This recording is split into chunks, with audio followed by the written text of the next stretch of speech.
नमस्कार दोस्तों, Lalitpur live TV में आपका स्वागत है। मैं आपका दोस्त रवि जैन चुंगी। जैसा कि आपने ललितपुर लाइव टीवी की विशेष कवरेज में जाना और देखा कि माननीय अखिलेश यादव जी, पूर्व मुख्यमंत्री उत्तर प्रदेश सरकार एवं समाजवादी पार्टी के राष्ट्रीय अध्यक्ष, जिनका ललितपुर आगमन हुआ, जिन्होंने अपने मंच के द्वारा जनसभा को संबोधित होते हुए भारतीय जनता पार्टी पर कटाक्ष किए, प्रहार किया और वर्तमान सरकार की जो अनियमितताएं हैं उनके बारे में उन्होंने खुली मन से बताया। उन्होंने कहा कि लैपटॉप योगी जी ने इसलिए नहीं बांटे हैं क्योंकि योगी जी लैपटॉप चलाना नहीं जानते। तो वहीं उन्होंने अपने संबोधन में कहा कि किसान पूरी तरह से परेशान है, बेहाल है और लाइन में लगकर उसको खाद लेना पड़ी। तो सबसे ज़्यादा उत्तर प्रदेश में मौतें हुई तो किसानों की हुई। उन्होंने यह भी कहा, मंच से बड़े संबोधन करते हुए कहा कि सपा सरकार आने से 300 यूनिट बिजली मुफ्त दी जाएगी। तो वहीं उन्होंने कहा कि अनेक योजनाओं से जोड़ा जाएगा। उन्होंने यह भी कहा कि ललितपुर जनपद पूरी तरह से पिछड़ा हुआ क्षेत्र है, गरीबी का क्षेत्र है। इस तरह से अखिलेश यादव राष्ट्रीय अध्यक्ष सपा ने अनेक प्रकार के भारतीय जनता पार्टी पर तीखे प्रहार किए। उन्होंने कहा कि परिवारवाद की बात करने वाले, परिवार उनका खुद नहीं है तो परिवार का दुख कैसे जानेंगे। इस तरह की अनेक बातों से उन्होंने जनता के रूबरू हुआ। अखिलेश यादव बोलते जा रहे थे और हजारों की संख्या में जन समुदाय उनकी तालियां बजाकर उनके विचारों को संबोधन कर रहे थे। आप ललितपुर लाइव टीवी के माध्यम से विशेष कवरेज देखिए, जुड़े रहिए, बने रहिए ललितपुर लाइव टीवी के साथ।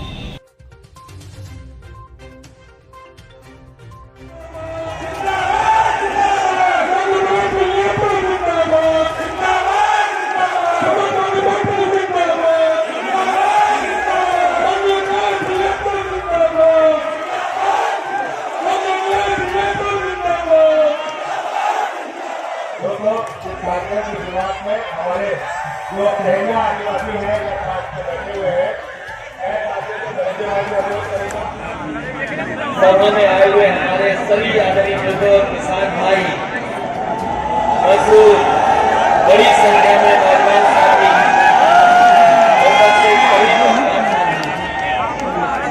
मैं सबसे पहले इस सभा में उपस्थित आप सबका बहुत बहुत धन्यवाद और आभार प्रकट करता हूँ। इस ऐतिहासिक कार्यक्रम के लिए मैं बधाई देता हूँ आपको। जहाँ मौसम थोड़ा खराब है, आज का मौसम अचानक बदला, लेकिन मैं देख रहा हूँ यहाँ पर मैदान में जितने लोग दिखाई दे रहे हैं,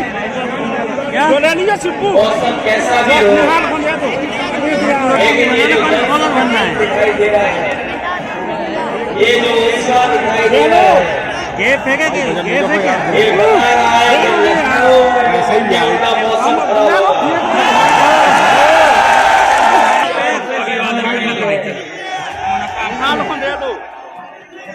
और यहाँ के लोगों ने भी बहुत सुन लिए हैं उनके जुमले। अब यहाँ जुमले भी नहीं चलने वाले हैं। मैं बधाई देता हूँ एक साथी का जो इस मैदान में उपस्थित है। ये बुंदेलखंड का आखिरी जिला माने हैं। ललितपुर ऐसा जिला है जो चारों तरफ से मध्य प्रदेश से घिरा हुआ है। ये जिला ऐसा है जो मध्य प्रदेश से घिरा है, उत्तर प्रदेश में है। और अभी नीति आयोग के जो आंकड़े आए होंगे वो आप जानते हो, ललितपुर में दिखाई देंगे। अभी जो स्वागत में भाषण कर रहे सेरिया ग्रामीण के लोग दुनिया में ललितपुर में जब हम लोग समाजवादी पैकेट बांटने आए थे सूखा के समय में सरकार में समाजवादी पैकेट बांटे करते थे, जिसमें आटा था, चावल थे, आलू था, सरसों का तेल था और कभी गरीब ने नहीं सोचा होगा कि सरकार की तरफ से घी और दूध का बिल पाने को मिल जाएगा। समाजवादी लोगों ने उस पैकेट को बांटने का और जैसे हुआ था, जिस तरीके से आज ये खाली कलेक्टर बजा रहे थे, वहाँ भी कुछ बजाने का पागल होगा। और मैंने देखा रहने का कुछ नहीं है, ऐसे ही व्यक्ति लगा के पॉलिथीन में जी को वाइपर कर रहे हैं। उसी समय खड़े होकर के सरकार समाजवादी पार्टी के जिलाधिकारी को वहीं पर कहा कि सभी लोगों को जितने भी दलित गरीब लोग हैं उनको कोई आवाज देने का काम करें। और याद होगा समाजवादी साथियों 3 लाख वाला गरीबों का आवाज इन लोगों को देना शुरू हो गया।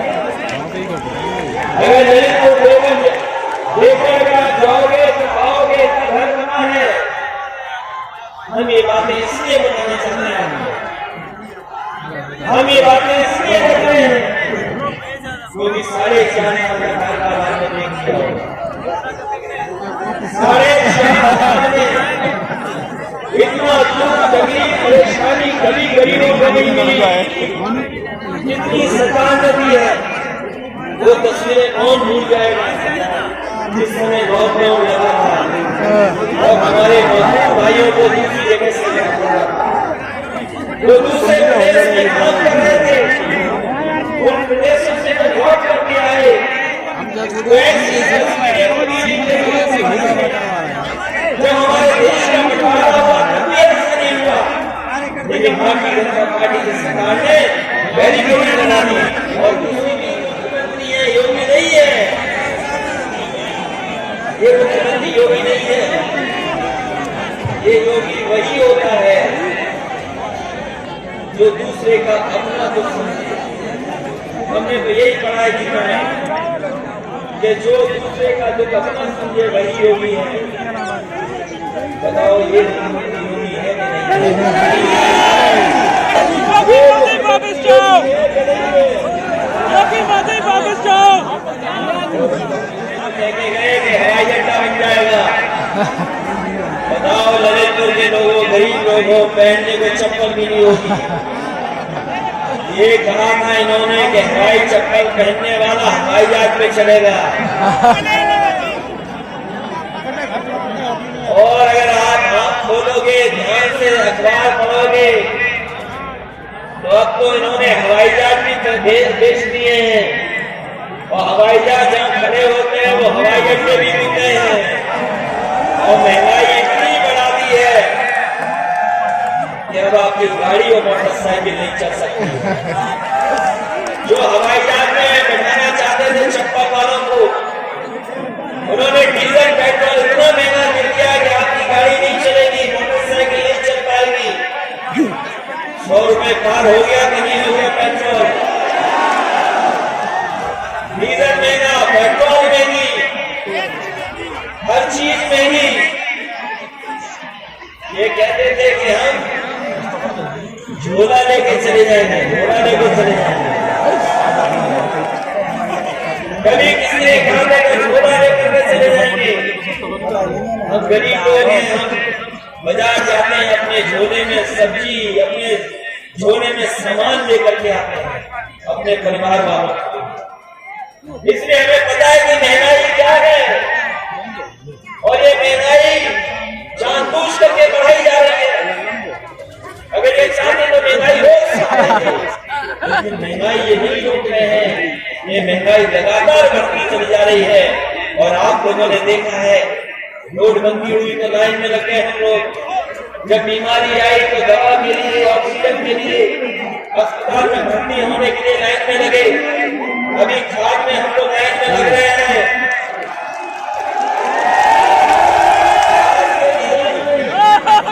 नहीं है, इसलिए समाजवादी पार्टी के लोग क्या करने जा रहे हैं? अभी जो है उद्घाटन किए हुए हैं, ये उद्घाटन की उद्घाटन में बुलाते जा रहे हैं। क्या आपको खाद के लिए लाइन में नहीं लगना पड़ेगा? ये और चलाते आ रहे हैं। तो भैया जो देख रहे मंजे थोड़ी क्या है, मेरा सब खड़े हैं। नहीं नहीं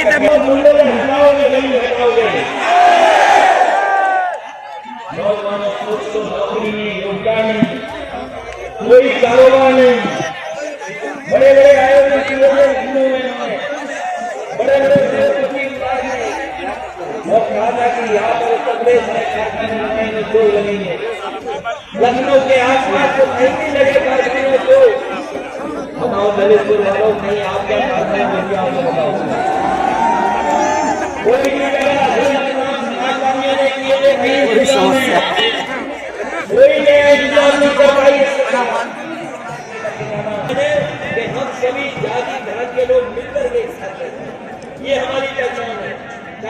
हिंदू हो, मुस्लिम हो, सिख हो, ईसाई हो, चाहे जैन हो, बौद्ध हो, हम सब लोग मिल करके रहते हैं। ये मिली जुली हमारी को खत्म करने के लिए ये भारतीय जनता पार्टी के लोग काम कर रहे हैं, क्योंकि वो जानते हैं कि काम पर वोट नहीं करेंगे और सैनिक के लोग सबसे एक साथ लेकर चलना चाहते हैं, सबको भागीदारी देना चाहते हैं, उनके साथ समर्थन करने का काम करेंगे, उनका सहयोग देने का काम करेंगे। आप सबका बहुत बहुत धन्यवाद, बहुत बहुत बधाई आपको इस ऐतिहासिक कार्यक्रम के लिए।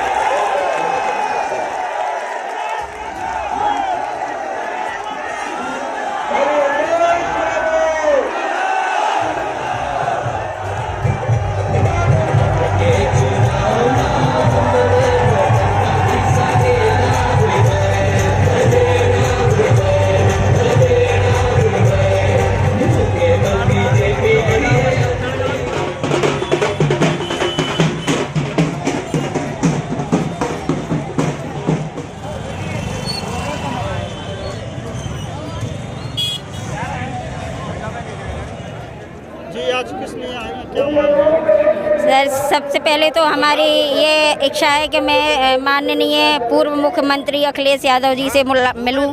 मेरी उनकी दिली ख्वाहिश है कि मैं उनको देखूं। दूसरी बात ये कि मैं अपनी सभी संविदा स्वास्थ्य कर्मी की तरफ से एक पत्र उनको देना चाहती हूं कि हम कई सालों से बहुत पुराने कर्मचारी हैं जो इस संविदा पे कार्यरत हैं और हम चाहते हैं कि वो हमें नियमितीकरण, समान वेतन, समान कार्य दें। ठीक है। दूसरी बात, हमने कोविड के दौरान अपनी जान जोखिम में डाल के अपने परिवार, हमारे कई परिवार के सदस्य चले गए। ठीक है, फिर भी हम अपनी पूरी ईमानदारी से अपना कार्य कर रहे हैं। तो मेरा माननीय अखिलेश यादव से विनम्र निवेदन है कि वो पूर्व में भविष्य में मुख्यमंत्री बने। हम सब उन्हें मुख्यमंत्री बनाएंगे। उनका, हम सबका, सारे स्वास्थ्य कर्मचारियों का वोट उनके तरफ रहेगा और हमें वो परमानेंट करें, हमारी मांगों को पूरी करें। धन्यवाद। मेरा नाम रोहित पटेल है और मैं महज 10 सालों से जिला अस्पताल में नौकरी कर रहा हूं आउटसोर्सिंग संविदा के माध्यम से, और मेरी वेतन 2000 रुपये है। 10 साल से 40 किलोमीटर दूर से मेरा आना जाना है। कोविड काल में हम लोग किराए से मैं रहता था, लेकिन कोविड के समय में मकान मालिक ने कमरा खाली करवा लिया। इसके बाद 50 किलोमीटर से डेली का आना जाना था, नाइट ड्यूटी भी रहती थी। हम लोग 7 सूत्रीय मांगे लेकर माननीय अखिलेश यादव जी से मिलने आए हैं, जिसमें ठेकेदारी प्रथा को बंद किया जाए और आउटसोर्सिंग के माध्यम से कार्य कर रहे कर्मचारियों को विभागीय नीति के अनुसार आउटसोर्सिंग से हटाकर समान वेतन दिया जाए। ऐसी कई मांगे हैं जो हम लोग अखिलेश यादव जी से लेकर आए हैं और उम्मीद है कि हमारा निस्तारण वही करेंगे। आज सरकार नहीं है, लेकिन जिस प्रकार उत्तर प्रदेश में लग रहा है, इतनी विशाल जनसभाएं हो रही हैं आदरणीय अखिलेश यादव की, इससे यही अनुमान लगाया जा सकता है कि आने वाला समय केवल और केवल युवाओं का है। जो बेरोजगारी को हटाने की बात करता है, उसकी सरकार आनी निश्चित है। तो आदरणीय अखिलेश यादव जी की सरकार 100% उत्तर प्रदेश में आएगी और हमें उम्मीद है कि हमारी मांगें भी पूरी की जाएंगी। सपा की सरकार जो किसानों की बात करेगा, बेरोजगारों की बात करेगा, रोजगार दिलाने की बात करेगा, तो स्वाभाविक है सरकार उन्हीं की आएगी। अखिलेश जी के आने से कार्यकर्ताओं में भारी जोश है और जो यूपी का विकास रुक गया था, अब वो दोबारा से उसको पटरी पे लाने के लिए कार्यकर्ता जी जान से कोशिश कर रहे हैं। और अखिलेश जी बच्चों का भविष्य है, नौजवानों का भविष्य है। इस ललितपुर जिले में खाद की जो समस्या थी और खाद नहीं मिल रहा था, किसान परेशान था, हर वर्ग, हर मजदूर, व्यापारी सब परेशान थे। अखिलेश जी से बहुत उम्मीद है उनके लिए और भारी जनादेश के साथ अखिलेश जी यूपी में सरकार बना रहे हैं और उनसे काफ़ी उम्मीद है नौजवानों को, बुजुर्गों को और महिलाओं को कि उनके लिए अखिलेश जी पहले भी विकास किया था और आगे चल के और विकास देंगे। खास तौर से बच्चियों के लिए, नौजवानों के लिए उन्होंने लैपटॉप बांटे थे, उसके बाद साइकिल दी थी।